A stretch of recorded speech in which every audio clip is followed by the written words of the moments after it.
tonight, it's net neutrality versus digital equality. Facebook has gone on an advertising blitzkrieg to defend its free basics platform. Now, that's something you could not have missed had you been opening newspapers every day in the past week.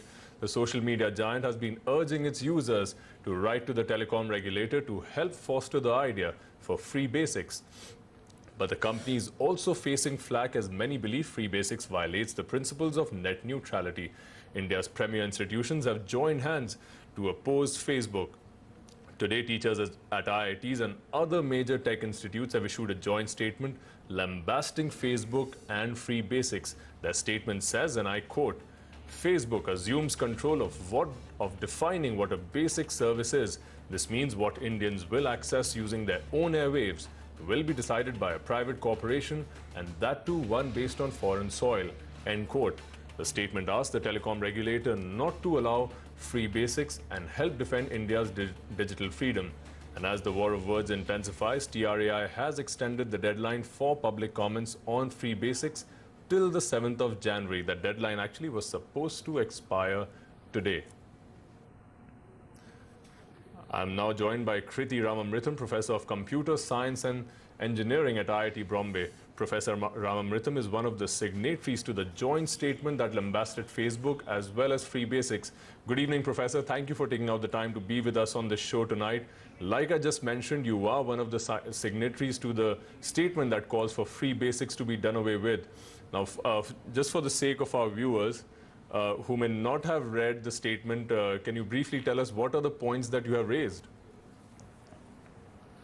Firstly, I want to thank you for having me over on your show. And I also want to mention that this is an initiative of specific faculty who are concerned about this issue and not the institution per se. So I just want to make that very clear.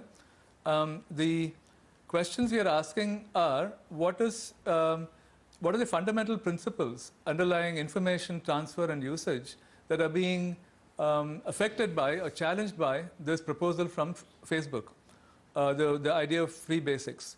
As somebody said in your introduction to this program, it's neither free nor basic. So that's number one. Number two, the idea of defining what basic services are is being left to a company and not to an institution which is going to gather information and viewpoints from multiple sources of various kinds and use that to decide finally as to what should be basic and what should be free. And costs are going to be decided by this company. And furthermore, access to our information is going to be made possible to this company in some sense without having any checks and balances. So those three issues are of concern to us. And that is basically what we are trying to bring to the attention of the public, which is going to be consuming this service if it becomes the norm. And there are a lot of consequences, both political, security-based consequences, as well as our own access to our information. And that is what we are fighting for. I wouldn't call it a battle. I think the battle is a too strong a word. We are basically trying to educate and tell the people what the issues underlying this idea of free basics are, so that they can, in an informed fashion, make the call as to whether to go for it or not. It's for them to decide.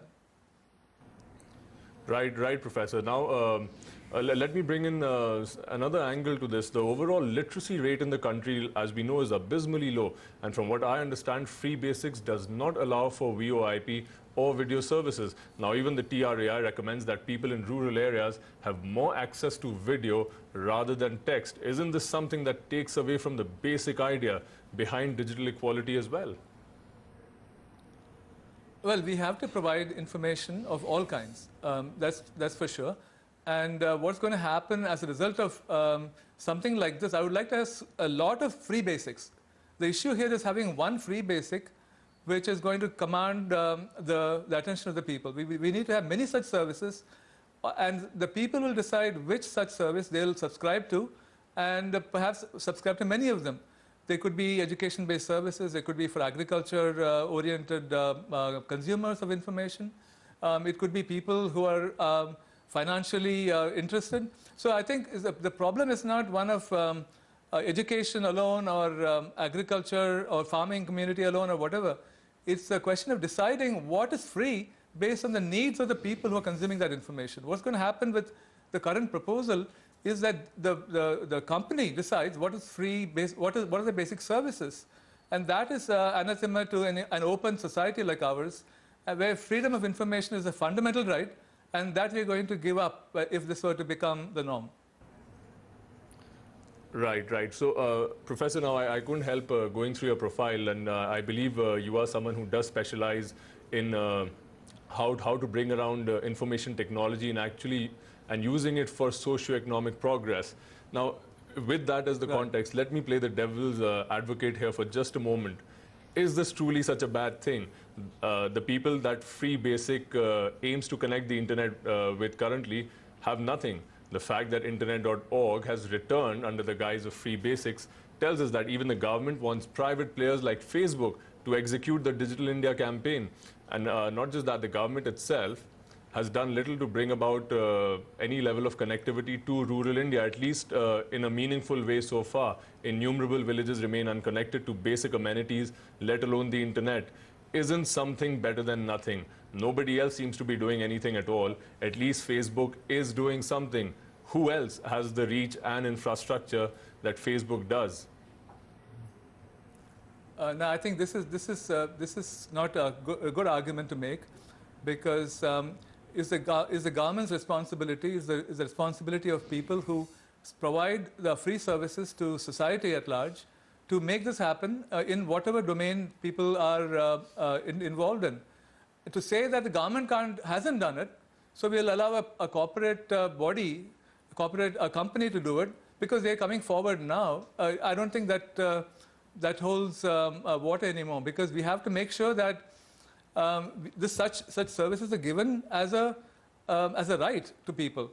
Now, if the government wants to absolve itself of these responsibilities, then that is not acceptable for the public that is looking for the government to intervene and provide the services that it demands and that it needs to survive.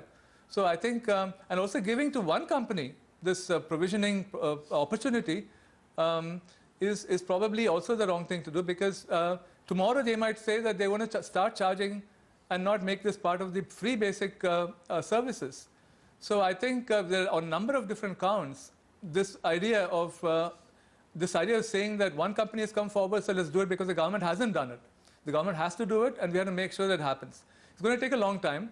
And if you were to allow a company to take over this responsibility, I think the consequences, we have not even thought about it sufficiently, I think. So I don't think it's a good argument to make this context. Right, Professor. Now, I couldn't help notice but that there was another concern related to privacy. Facebook has said that does not keep any personally identifiable information of customers past 90 days, and that they only keep it for the first 90 days to ensure that they can improve the user experience.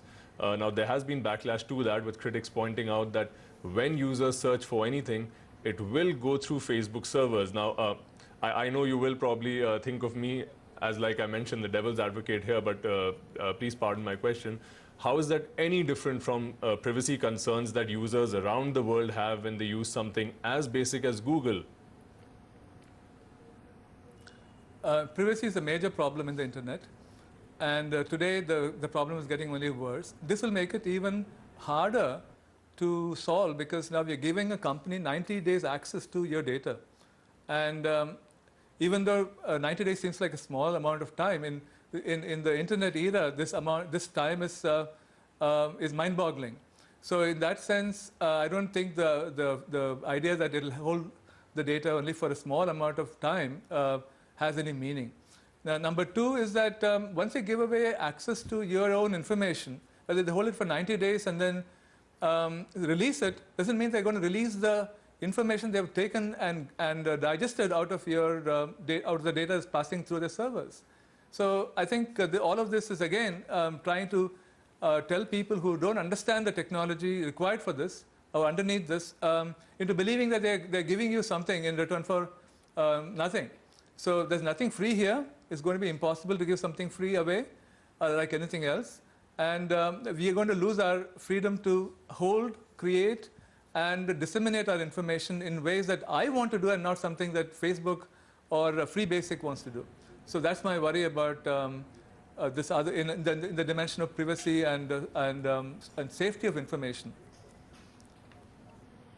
Right. Now, another point that I would like to make is there a fear that if we allow this, there will be no turning back and that a precedent will be set? Will India find itself standing on a slippery slope of sorts where customers will have to choose different quality of internet for different people? Is that the fear? I think for a while that will happen. You know, in any field where there are different types of services of different quality, there'll be charges which are dependent on the quality, speed, and so on, at which the data arrives at your fingertips. So that's going to be inevitable. But the point is to make it somebody else's responsibility, a corporate's responsibility to decide for you what they're going to make available for free, how much they're going to charge, what they're going to charge for, and what they're not going to charge for. I think that kind of giving away your rights and your responsibilities to a company is something that we all worry about. More than anything else, that is what is puzzling us, because technology is there today to allow these problems to be solved. So why not use them and not have this idea of having a single point through which all your data goes and have the consequences that we had talked about before.